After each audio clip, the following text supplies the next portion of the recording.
The Blake Lively controversy has just snowballed once again, and now it is just getting huge. Everybody's talking about it, and everyone's calling her the next J-Lo. And I've got to start this video out by saying it's kind of disappointing because I love Blake and I love Ryan Reynolds. I like their movies. I think they're great actors and actresses, and as a couple, I think they're fantastic. So it is a shame that Blake Lively is kind of being marketed as this person, but it's not without its merits. So, Blake Lively has appeared to actually respond to the backlash after tone-deaf publicity for It Ends With Us. Obviously, It Ends With Us is a movie about ending generational trauma, okay? And it's about, obviously, trying to, be the person to stop that generational cycle of trauma and domestic abuse. And Blake Lively, in the promotion, obviously is promoting her alcoholic beverages. She's promoting her new hair care brand that's come out, Blake Brown, I think it's called.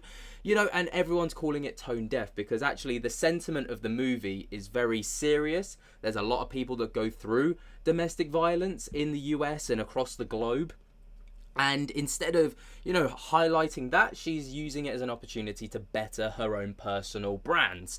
So, obviously, that's the reason why she's been in a lot of fire recently. So, the film is based on Colleen Hoover's popular book, and TikTok sensation follows Bloom as she becomes involved in the abusive man, Ryle Kincaid. Played by Justin Baldoni. Criticism has focused on Lively promoting her new hair care line during her movie tour, encouraging cinema goers to bring their florals in an echo of the wear pink trend around Barbie last year, and for avoiding the explicit mentions of domestic violence. The news comes after amid rumours of an ongoing feud between Lively and Baldoni, the director.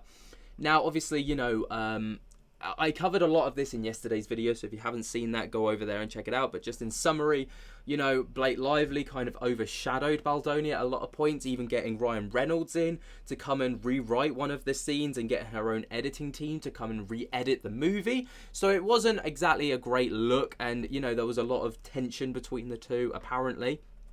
But hundreds of social media critics have flooded Lively's comments, suggesting that she has misread the room. Commercial tie-ins promoting the film have also raised eyebrows, including the actors-themed cocktail, and one is called Ryle You Wait, and is named after the character who throws Bloom down the stairs. Obviously, not a great look whatsoever.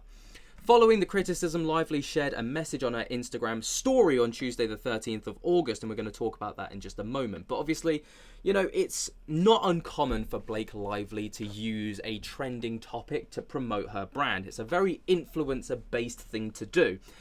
But obviously you need to read the room, because the things that Blake's used recently to try and promote her personal brands, obviously we've got It Ends With Us, which is about domestic violence, and it's a very serious topic for millions of people. And, it's a topic that should be talked about more openly, and it should be a topic that should be, it's a movie that caters to those people and should be able to support those people in times of where they feel like they might be struggling.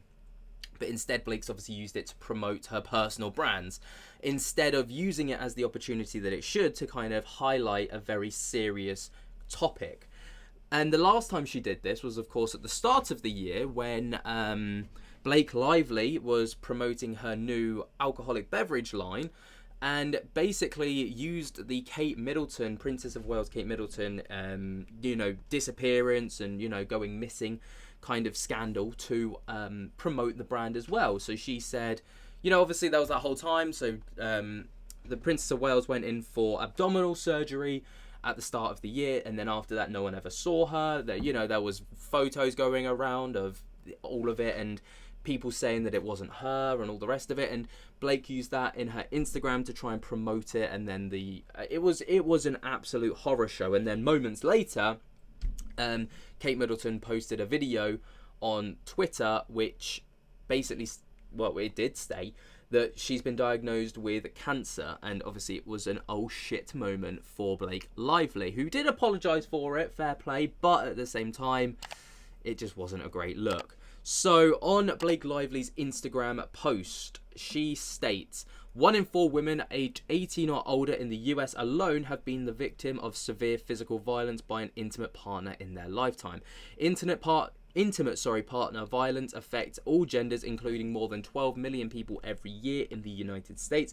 Everyone deserves relationships free from domestic violence. The National Domestic Violence Hotline provides confidential support 24/7, 365 days a week. To access the hotline, use the link below, and for immediate support, help text START to this number.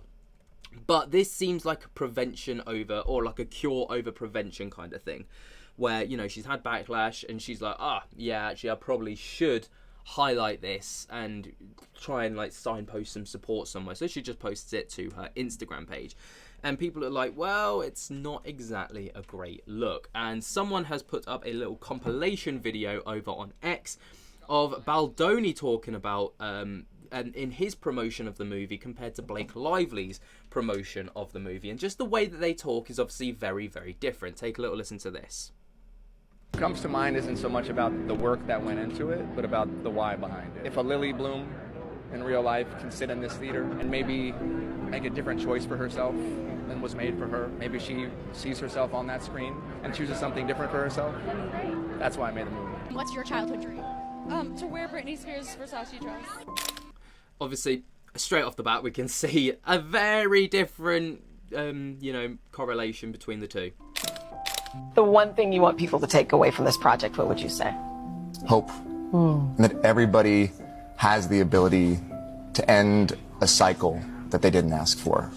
We can all say it ends with us in our life. Isn't she great? Yes. Loved what did her. you love about her? I just love that she was just like an amalgamation of contradictions, yet it made perfect sense for her. So she's incredibly strong and self-assured and knows who she is, yet she's vulnerable and she's tender and she gets lost. I love that she was, masculine and feminine. I love that she liked old things and then new shiny things, that she was very utility and practical, but sort of over the top and glamorous in other moments. This is your night, mister. No, this isn't my night. This is a night for all the women who we made this movie for. It Ends With Us is in theaters now, so grab your friends, wear your florals, and head out to see it. The question that's always asked is, why did she stay? And that's the wrong question. Yeah. What we need to be asking ourselves is, why do men harm? Yes. And that was the big thing for me. And what I've learned more and more and more of is, like, these women who experience this every single day, there's real love there. There's charm, there's charisma, there's passion, there's this belief that they can be better, and it's not so simple. So our friends at No More, I'm wearing their pin right now, they were the ones who really worked with me to help me make this film as truthful as possible and hopefully do justice to all the women who experience this. There you go. So, obviously, that's just the difference between the two, obviously promoting the movie. But Justin Baldoni has also been brought into question with his on-set attitude, let's say. So there has been an insider from the set of It Ends With Us who has basically gone out and blasted both Blake and Justin for their behaviours behind the scenes. So the on-set drama It Ends With Us insider rips effortlessly rude Blake Lively and performative feminist Justin Baldoni. So an insider has come forward with claims about the on-set tensions on the It Ends With Us filming schedule, and the enraged source lashes out at both lead stars. And this is where it gets juicy. So the cast drama is furthering an uncomfortable silence between the lead faces of the film, Blake Lively and Justin Baldoni, while they remain mum on the rumoured on-set issues that possibly led to the main cast distancing itself from the director since the New York premiere on August 6th. Insiders and anonymous sources close to the stars have spoken out on their behalf on countless occasions, fanning the fire more than before. In the latest tale, the insider scooping dirt from behind the scenes, a source has brutally ripped both Lively and Baldoni for separate issues. So here's what they said about Blake Lively. So a person told thedailymail.com that while Lively, the lead actor and executive producer for It Ends With Us, had everyone ticked off on the film set with her effortlessly rude mannerisms, Baldoni pushed his woke and performative feminist agenda. So you can see, obviously, she had it in for both of them, this insider. Or I'm assuming it's a she. Anyway, Confiding in the outlet about the alleged beef, they remarked there wasn't outward feuding or fighting, but as Lively was so extraordinarily opinionated and had really strong feelings about things, it resulted in a lot of stress on the set. Digging deeper into the alleged sentiment, the insider said that there was a palpable sense that everyone was a little bit afraid of Blake. On top of that, the crew was struggling to pull the project through the first day back from shooting as a months-long writer's strike had ambushed the production. Workers were desperate as many had begun to lose their houses while facing several other challenges due to the scenario at the time. Adding to the tensions, Lively brought her children to the set the same day so they could raise money for, quote, sick kids and horses. The insider claims that the crew viewed this as a tone-deaf activism. Especially since the people on set had already a lot on their plate to deal with.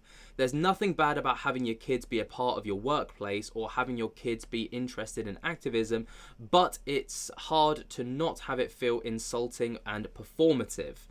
The source even declared Blake Lively as an advocate for the pretty blonde people in the world due to her alleged actions on set. In the days leading up to the film's premiere and even after that, Lively had taken heat for pushing her brand's promotions in addition to pre-existing names like Betty Boos and Betty Buzz, and the Gossip Girl recently launched her hair care brand Blake Brown.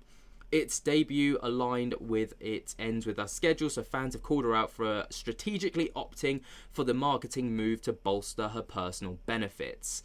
And then they go on to lash out at Justin Baldoni as well. So on the other hand, Baldoni seems less in control of the project and appeared just really stressed and fatigued about the constant inability to take charge of the film he was directing.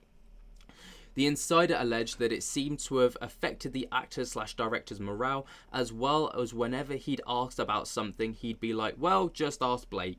Because when Blake got there, she would have a lot of really strong thoughts and feelings. Dragging Justin Baldoni as an idiot, the insider emphasized that the actor had made performative woke feminism his brand, having also written a book called Undefining Masculinity. The source didn't stop there though, lashing out even more at the film's star and labelled Lively and Baldoni extraordinarily similar insofar that they're just very special little snowflakes with shocking amounts of privilege and shockingly little amount of self-awareness. Ouch. Whoever this person is, they clearly have it against both celebrities and seem to have witnessed them for their work firsthand. So that's kind of the latest on the whole situation. I mean, based off of the interview that came out from 2016 about Blake Lively as well, and her just being this, quote, effortlessly rude, it has also brought to light a lot of previous, interviews with Blake Lively, which we're going to talk about as well in another video. But yeah, what do you guys think on this? Obviously, I like Blake Lively as an actress, and I love her with Ryan Reynolds, but behind the scenes, she does seem like a bit of the next J-Lo. What do you guys think, though? Let me know your thoughts and opinions down in the comments below. While you're down there, jump to get the hell out of that like button. And until next time, I'll speak to you later. Peace.